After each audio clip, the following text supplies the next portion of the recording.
Good afternoon, students. We'll have midwifery and obstetrical nursing, one more session. An important topic for you. Please, very with interest, you have to read this topic, and also you must read this topic. See, girls, if you don't understand, and if whenever you after you come back here, we will have one more discussion class with this. So we have management of first stage of labor. So we have seen what is first stage of labor. So it starts with the onset of true labor pains and ends with full cervical dilatation. So from the diagnosis of labor pains to full cervical dilatation, we call it as first stage of labor. And this first stage can be divided into two phases, latent phase and active phase. Latent phase will start from the onset of labor to up to 3 to 4 centimeter dilatation of cervix. And after that, from 3 to 4 centimeters of cervical dilatation to full cervical dilatation of cervix, we say it is active phase. So in latent phase, what are those changes that are going to happen? Cervix will be fully effaced. In future next slides, we will see what is cervical effacement. And the contractions, mild irregular contractions were there. They will become more rhythmic and stronger contractions. And cervical dilatation starts. Then this latent phase can last even up to 12 to 16 hours in some mothers, especially in preemie mothers. Next, see, this is cervical effacement and dilatation. Actually, how this cervix is not effaced or dilated. So the cervix, there it is as it is intact, and how the fetal head is there in the lower pole of the uterus. So here cervix is fully effaced. See, this cervix is there, which is like a tube. It starts taking up like this, in this direction and in this direction, so the cervix becomes dilated. Here cervix is fully effaced and there is 1 centimeter dilatation, and here cervix is 5 centimeter dilated and fully effaced. Then here cervix is fully dilated, 10 centimeter dilatation of cervix will be there. So this is called cervical effacement and dilatation of cervix. Here this how the cervix will dilate from the not dilated stage to 10 centimeter dilation. You can just have a look at this. Okay, I think you have understood what is cervical effacement and dilatation. Next, active phase. This active phase, the cervix dilates rapidly up to 10 centimeters. Very quickly, the active phase will, after latent phase, the active phase will start, and in this active phase, the cervical dilatation takes place very rapidly up to 10 centimeters at a rate of 1 centimeter per hour or more than that. So when the cervical dilatation takes place, fetal descent begins. The fetal head starts descending or coming down. Then it lasts for 2 to 6 hours. So you can see here in the figure how the cervix is not fully effaced, and see, you can see how the cervix is fully effaced, and this is cervical effacement, and here you can see a formation of a mucus plug. Okay. Next, duration will be shorter in case this active phase will be less than that in case of multigravida, and in preemie it will be more than in preemie gravida it takes more time. So if it is more than that active phase, if it is more than 12 hours in preemie and it is more than 8 hours in multi, we can say it is prolonged labor. See, here pictures are there how the cervix is not fully effaced. This is vagina, this is cervix is like a tube. Then here how the cervix effacement and takes place, and how the cervical dilatation takes place. Here is 5 centimeter dilated, here cervix is fully effaced, here dilated, and here cervix is fully dilated. Once the cervix fully dilates, the fetal head tries to descent. This is attachment and descent. Next, what are the components of management during this first stage of labor? We have to look for maternal well-being, fetal well-being, progression of labor, adequate hydration and pain relief. For this, there is one important graph. It is done by a graph plotted on partogram.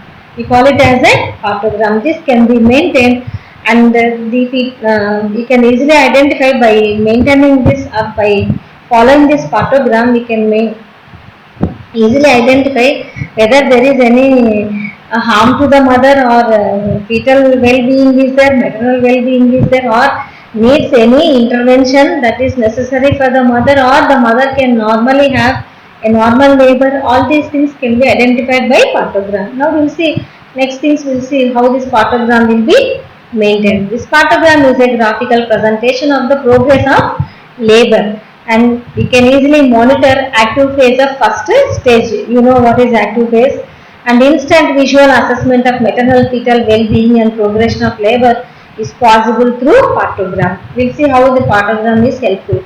See, this is a partogram where we will see fetal heart rate, maternal contractions, and maternal pulse, temperature, blood pressure, both systolic and diastolic, respiration, and urine sugar and albumin, or any use of any drugs like syntocin drugs.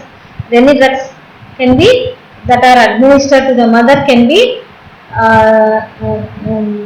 recorded in the partogram. Here, name, age can be written here, and any special instructions are there can be written in this column. Okay. Next, what are the components of the partogram? Maternal well-being can be identified by vital signs, maintaining vital signs, urine and hydration, and fetal well-being can be monitored by fetal heart rate, character of liquor, and presence of any molding. So we will see how these components are monitored in a partogram. Then progression of labor by noting cervical dilatation, station, uterine contractions, and use of any medications like oxytocin and pain relief medications are used. That everything can be plotted or recorded in the partogram and can be easily identified about the maternal well-being, fetal well-being, and progression of labor and use of any medications. So, maternal well-being, to identify the maternal well-being, adequate amount of hydration must be maintained, adequate amount of fluids must be given to the mother during first stage of labor, and identification of monitoring the temperature of the mother, pulse of the mother, then urine sugar and presence of urine sugar and albumin, and blood pressure, systolic and diastolic blood pressure can be maintained to identify the maternal well-being. Next is fetal well-being. Fetal well-being by noting fetal heart rate with the help of Pinard's or this fetoscope. A Pinard's stethoscope, it is also called Pinard's stethoscope, and sometimes endoscopic view, and also see here, this is completely dilated cervix, fetal scalp that is identified, then blood droplets collected for analysis. You can just collect any blood drops for fetal analysis. Here endoscopic view, you can identify how the fetus is there inside the womb of the mother, and also if there is any cord prolapse is there. You can see in case of breech presentation, the cord has been prolapsed. So in such case, immediate intervention is necessary. So this is the fetus, uterus, the umbilical cord and cervix. You can see how the cervix is, umbilical cord is prolapsing. Next, here we have seen how to plot heart rate auscultation, fetal heart rate, and how it can be recorded in the partogram. Here you can see fetal heart rate. Every 10 minutes you check the fetal heart rate, or this is the recording of the fetal heart rate, how they have recorded, and all the each recording they have joined with a solid line. See how you maintain your temperature in case of an adult. This is how you have to record the fetal heart rates. Fetal heart rate. Then, so intact membranes or ruptured membranes. If the lighter is membranes are intact, there is no discharge or there is no fluid leakage. Or if the membranes are ruptured, once the membranes are ruptured, you have to note the what is the color of the lighter and also any it is meconium stained. Here there is recording of the membranes lighter in the partogram. In the partogram, this is lighter clear every 10 minutes on position occipito anterior, any formation of any caput, molding is there. So pulse, BP, temperature of the mother, here recording is there. This is how you have to record in the partogram. Then progression of labor. In order to identify the progression of labor, two main components are essential, that is abdominal examination and pervaginal examination. Now let us see what is abdominal examination. By just noting the keeping our hand on the abdomen of the mother, we have to note uterine contractions which can be felt by palpation, and maximum expected contractions will be in 10 minutes you can expect 3 contractions. Each contraction will be lasting more than 40 seconds, and in 2 minutes with relaxation of 2 minutes in between each contraction. This is the normal contractions that can be felt by abdominal palpation. Next, palpate the number of contractions in 10 minutes and calculate the duration of each contraction. If the contraction is less than 20 seconds, this is how you have to plot, you have to record. And if the contractions are between 20 and 40 seconds, up to 20 to 40 seconds, you can record like this. And if the contraction is more than 40 seconds, like a black color, you have to notice. We'll see how it can be recorded in the partogram. See, this is the contractions every 10 minutes. So this is less than 20 seconds, between 20 to 40 seconds. This will be more than 40 seconds. When the contractions are more than 40 seconds, this is how you have to record in the partogram. Then if the contractions are not satisfactory, see, if the contractions, you feel that these contractions the mother is having is not sufficient for the delivery of the fetus or the delivery, normal labor or normal delivery of the fetus, then oxytocin drip or oxytocin infusion can be given at the rate of 5 units per primary mother and 2 units per multi-para. Starting 15 drops per minute can be given. It can be slowly increased every half an hour. It can be increased by 10 minutes every minute. Every half an hour can be increased, and up to maximum of 60 drops per minute can be infused for a mother if the contractions are not satisfactory. Next, coming to the palpation of a fetus.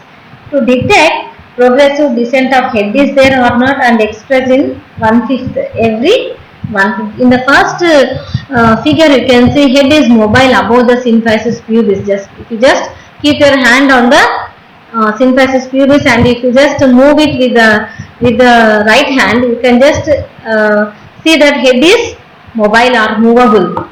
And here heads are accommodates full which of 5 fingers above the symphysis pubis. Here you can see head up to 5 fingers above the symphysis pubis, fetal head is there. Then in the third figure, head is 2/5 above symphysis pubis, only 2/5 above the symphysis pubis. See practically how you can measure. Head accommodates 2 fingers above the symphysis pubis. Then this is how you can easily locate the head above the pelvic bridge. So this is the pelvic bridge and the head is at the level of pelvic bridge, and here sinciput, high occiput easily felt, and in third figure sinciput easily felt and occiput will be felt. Then sinciput felt, occiput just felt. Here sinciput felt and occiput not felt. Then here none of the head is palpable. So this is the palpable head through per abdomen by abdominal examination. So that means the slowly if the head is been descent takes place in the fetal head as the cervical dilatation takes place. And through pervaginal examination,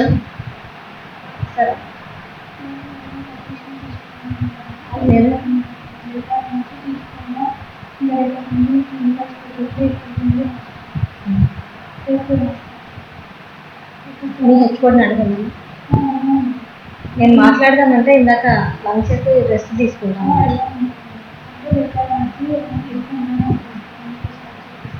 తీసుకోకూడదు.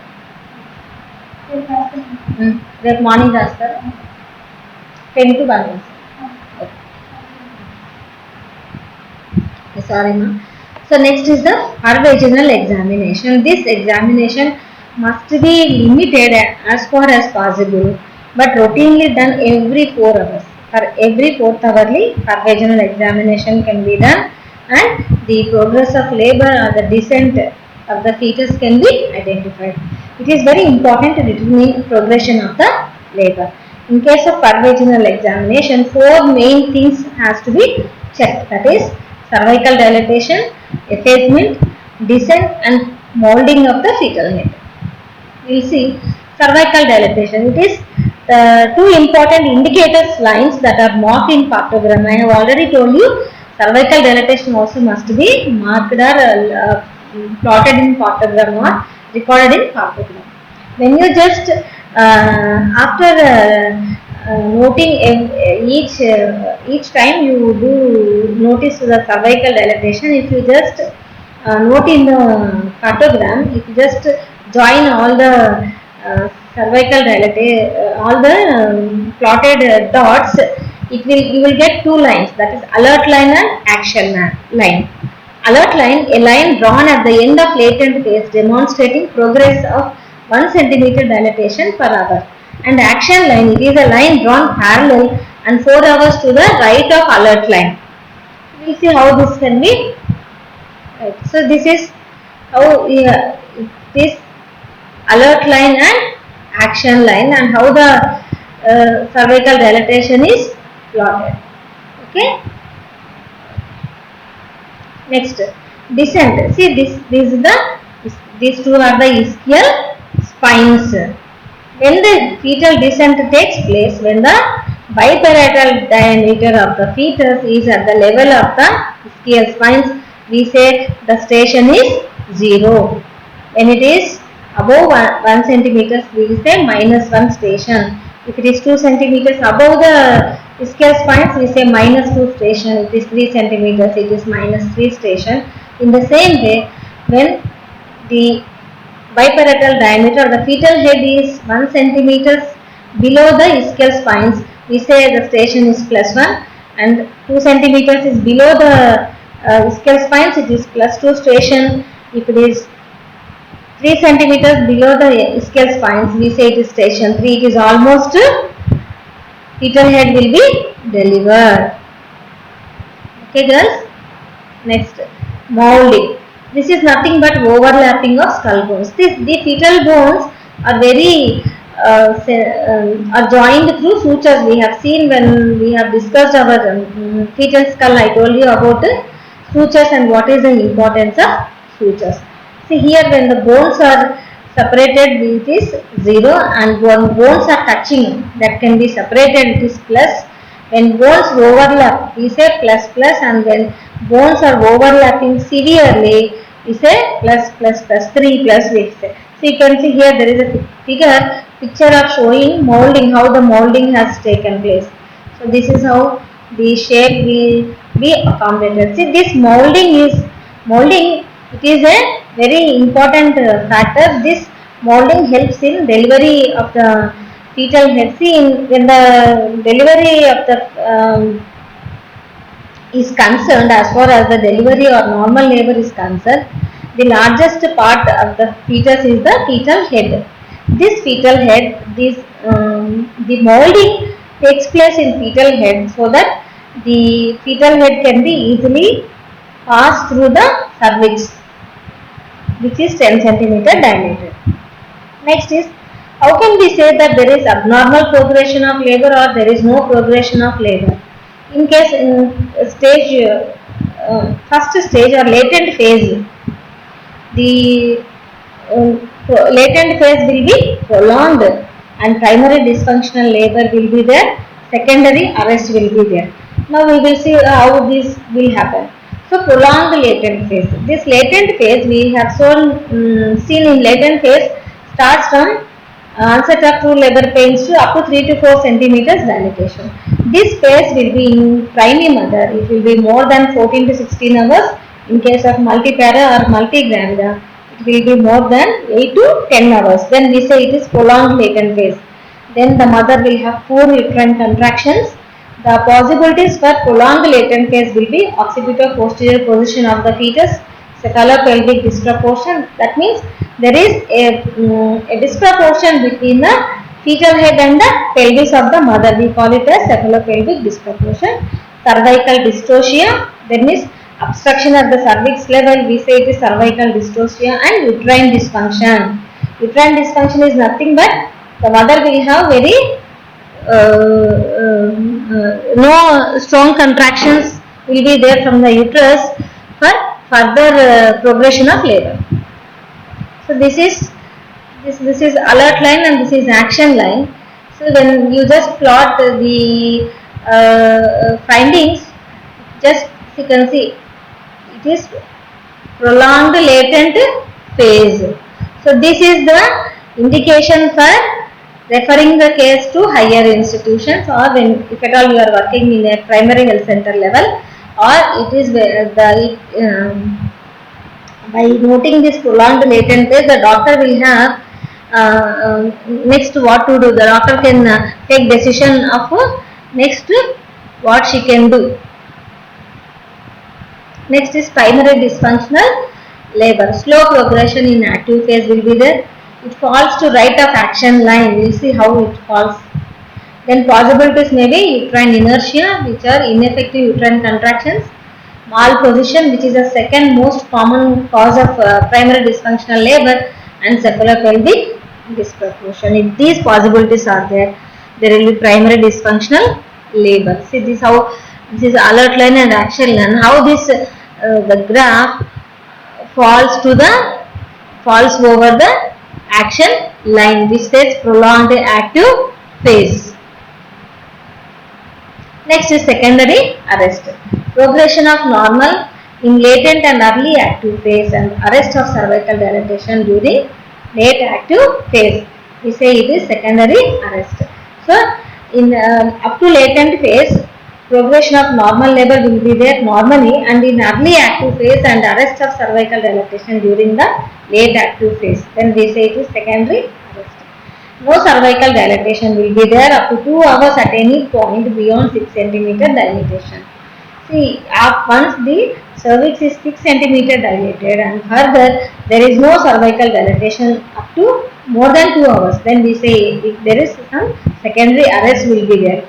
And possibilities for this secondary arrest are cephalopelvic disproportion, occipito-posterior position, and inadequate uterine contractions. In these cases, you can notice secondary arrest. See, this is alert line and action line. How this there is no cervical dilatation. The cervical dilatation remains the same in all the times, all the examinations.